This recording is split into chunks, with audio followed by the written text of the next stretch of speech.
عزیز طالبات، السلام علیکم۔ پیارے بچوں، آج ہم نے ٹاپک پڑھنا ہے خطبات اقبال۔ اس سے پہلے والے لیکچر میں ہم نے پڑھا تھا ڈاکٹر علامہ محمد اقبال کا تعارف اور حالات زندگی، اور آج ہم نے پڑھنا ہے خطبات اقبال، جسے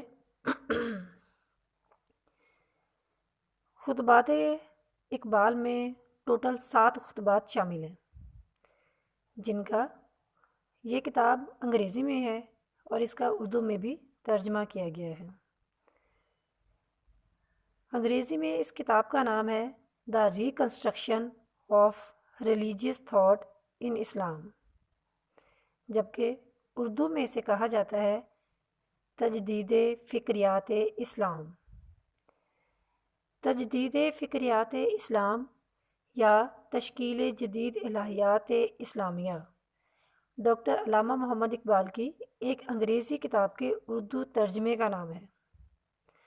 اس میں ان کے 7 خطبات شامل ہیں، جن میں سے پہلے 6 خطبات انہوں نے دسمبر 1928 اور جنوری 1929 کے درمیان مسلم ایسوسی ایشن مدراس کی دعوت پر مدراس، حیدرآباد دکن اور علی گڑھ میں پڑھے تھے۔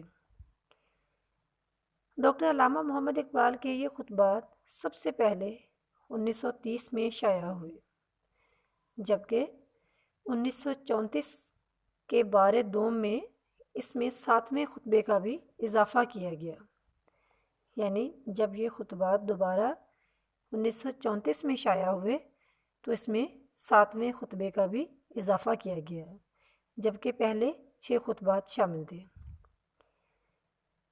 ان خطبات کا موضوع اسلامی فلسفہ کی جدید سائنس کی روشنی میں نئی تشکیل ہے، اور ان خطبات کو ڈاکٹر علامہ محمد اقبال کے فلسفہ اور فکر میں ایک نمایاں حیثیت حاصل ہے۔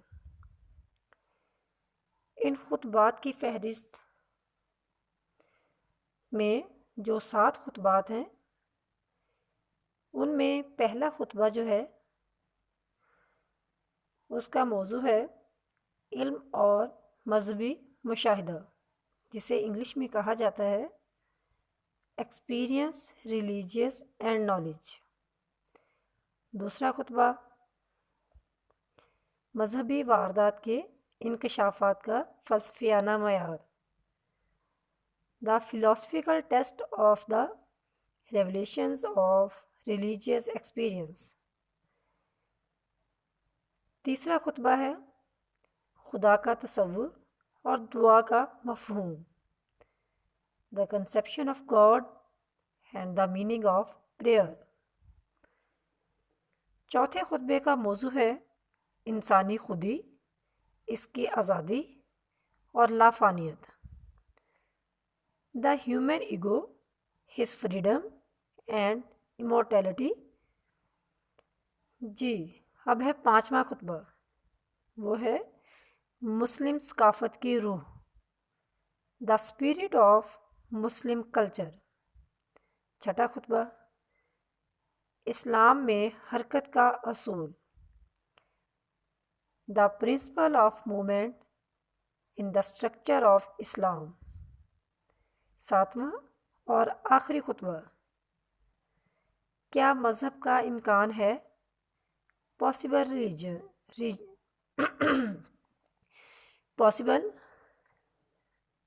ریلیجنز۔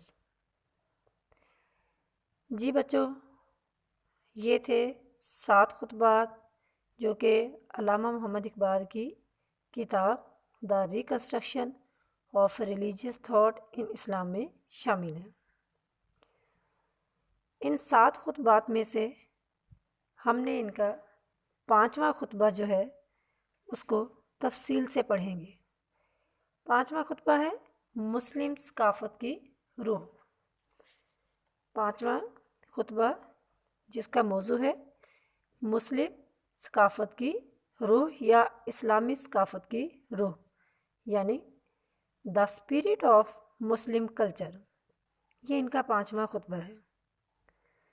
اس کو ہم ذرا تفصیل سے دیکھ لیتے ہیں۔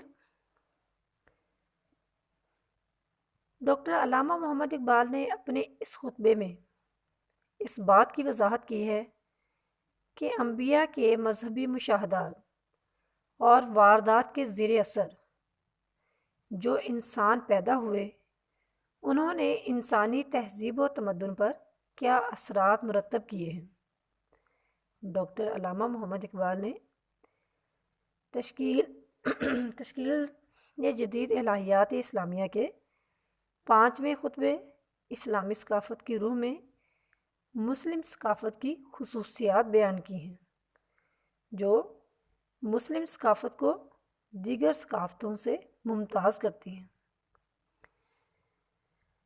اس سلسلے میں سب سے پہلے تو ڈاکٹر علامہ محمد اقبال نے ختم نبوت کی تعریف کرتے ہوئے اس بات کی وضاحت کی ہے کہ انبیاء کی ذات میں زندگی کا متناہی یعنی خودی اپنے لامتناہی اعماق میں ڈوب جاتا ہے، تاکہ اس طرح ایک تازہ قوت اور زور سے ابھر سکے اور ماضی کے مٹ جانے پر زندگی کی نئی نئی راہیں کھلتی چلی جائیں۔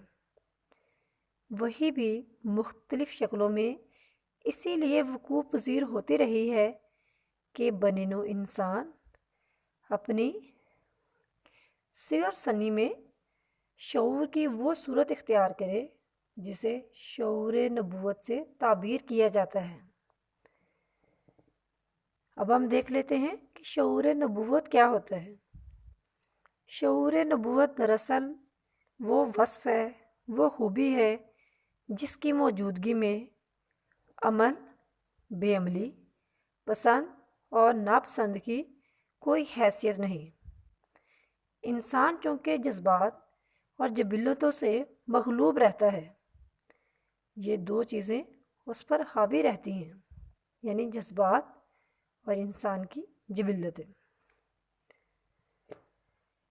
اس کی وجہ سے وہ عقل کی بدولت اپنے ماحول کو تسخیر کرتا ہے، اور اسی کی وجہ سے دنیا قدیم نے بڑے بڑے عظیم نظامات فلسفہ پیدا کیے ہیں۔ ڈاکٹر علامہ محمد اقبال کہتے ہیں کہ اس لحاظ سے آپ صلی اللہ علیہ وآلہ وسلم کی ذات مبارکہ دنیا قدیم اور جدید کے درمیان ایک واسطہ کی حیثیت رکھتی ہے۔ وحی کے اعتبار سے آپ صلی اللہ علیہ وآلہ وسلم کا تعلق دنیا قدیم سے ہے، اور باعتبار روح آپ صلی اللہ علیہ وآلہ وسلم کا تعلق دنیا جدید سے ہے۔ اسلام میں نبوت اپنے معراج کمال کو پہنچ گئی، اس کے شعور ذات کی تکمیل ہو گئی۔ اسی لیے اسلام موروثی بادشاہت یا دینی پیشوائی کو تسلیم نہیں کرتا، بلکہ بار بار عقل اور تجربے پر زور دیتا ہے، اور عالم فطرت اور عالم تاریخ کو علم انسانی کا سرچشمہ ٹھہراتا ہے۔ ڈاکٹر علامہ محمد اقبال نے یہاں یہ بات بھی واضح کی ہے کہ واردات باطنی یعنی اندرونی کیفیت، اندرونی واردات کی کوئی بھی شکل ہو، ہمیں ہر حال میں عقل اور فکر سے کام لیتے ہوئے اس پر آزادی کے ساتھ تنقید کرنے کا حق ہے، کیونکہ خاتمیت کا تصور ایک طرح کی نفسیاتی قوت ہے، جس سے مراد یہ ہے کہ انسان کی باطنی واردات اور احوال کی دنیا میں بھی علم کے نئے نئے راستے کھل جائیں۔ اس لیے ڈاکٹر علامہ محمد اقبال کہتے ہیں کہ مسلمانوں کو چاہیے کہ صوفیانہ واردات کو، خواہ ان کی حیثیت کیسی ہی غیر معمولی اور غیر طبعی کیوں نہ ہو، اسے ایسا ہی فطری اور طبعی سمجھیں جیسے اپنی دوسری واردات کو۔ ڈاکٹر علامہ اقبال نے بیان کیا کہ مشاہدات باطن علم انسانی کا ذریعہ ہیں۔ مشاہدات باطن علم انسانی کا ذریعہ ہے۔ قرآن پاک نے اس کے 2 سرچشمے بتائے ہیں، ایک عالم فطرت اور دوسرا عالم تاریخ، جن سے استفادہ کرنے میں عالم اسلام کی بہترین روح کا اظہار ہوتا ہے۔ قرآن مجید کا زور زیادہ تر ٹھوس اور محسوس حقائق پر ہے، جبکہ حکمت یونانی کا حقائق کی بجائے نظریات پر۔ اسی وجہ سے حکمت یونانی ناکام ہو گئی اور اسلامی تہذیب و ثقافت کی حقیقی روح غالب آ گئی۔ جی عزیز طالبات، اب ہم دیکھ لیتے ہیں کہ علامہ محمد اقبال کے اس 5ویں خطبے یعنی اسلامی ثقافت کی روح کے اہم نکات کون کون سے ہیں۔ سب سے پہلے تو ڈاکٹر علامہ محمد اقبال نے یہ بتایا ہے کہ اسلام کا ظہور استقرائی یعنی انڈکٹیو ذہن کا ظہور ہے۔ دوسرے میں وہ بتاتے ہیں کہ روجر بیکن مسیحی یورپ کے لیے اسلامی سائنس اور طریقہ کار کا سفیر تھا۔ وہ یہ کہتے نہیں تھکتا تھا کہ عربی زبان اور عرب سائنس کا علم ہی اس کے ہم عصروں کے لیے سچے علم کا یا حقیقی علم کا ذریعہ تھا۔ موجودہ دنیا کے لیے عرب تمدن کا اہم ترین عطیہ سائنس ہے۔ آگے کہتے ہیں مسلم تہذیب کی روح کا سب سے اہم نقطہ یہ ہے کہ علمی مقاصد کے لیے اپنی نگاہ ٹھوس اور معین اشیاء پر مرکوز کرتی ہے۔ یہ بھی واضح رہے کہ اسلام میں مشاہدہ و تجربہ کا طریقہ یونانی فکر کے ساتھ مفاہمت نہیں رکھتا، بلکہ یہ ایک طویل ذہنی جنگ کا نتیجہ تھا۔ قرآن پاک کی ایک آیت کا مطلب یہ ہے کہ آخری منزل کی تلاش ستاروں میں نہیں، ایک لامحدود کائناتی زندگی اور روحانیت میں ہے۔ اسی فلسفے کا ایک اور اہم نقطہ یہ ہے کہ یونانیوں کے ذہن مقررہ حدود کے اندر ایک محدود جسمانی وجود میں ہی محو تھے۔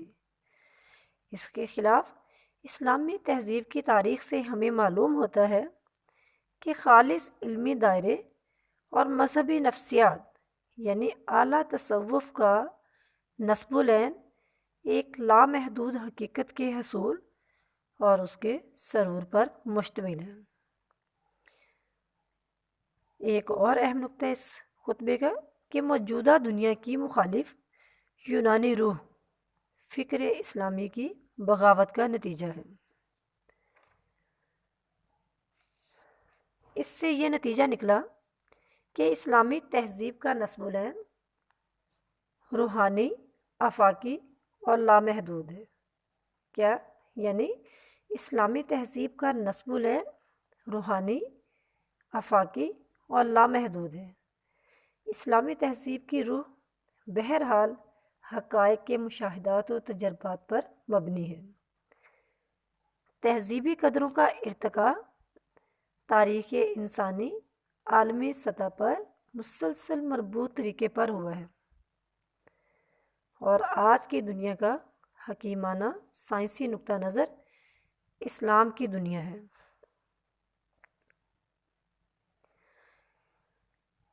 جی طالبات، یہ تھا ہمارا آج کا لیکچر جس میں ہم نے ڈاکٹر علامہ محمد اقبال کے خطبات اقبال کو دیکھا ہے، جس میں 7 خطبے شامل ہیں اور ان میں سے ایک اہم خطبہ جو کہ اسلامی ثقافت کی روح جس کا موضوع ہے وہ ہم نے پڑھا ہے، اور اگلے لیکچر میں ہم انشاءاللہ ایک اور اہم خطبہ پڑھیں گے، تو یقیناً آپ اس سے استفادہ کریں گے۔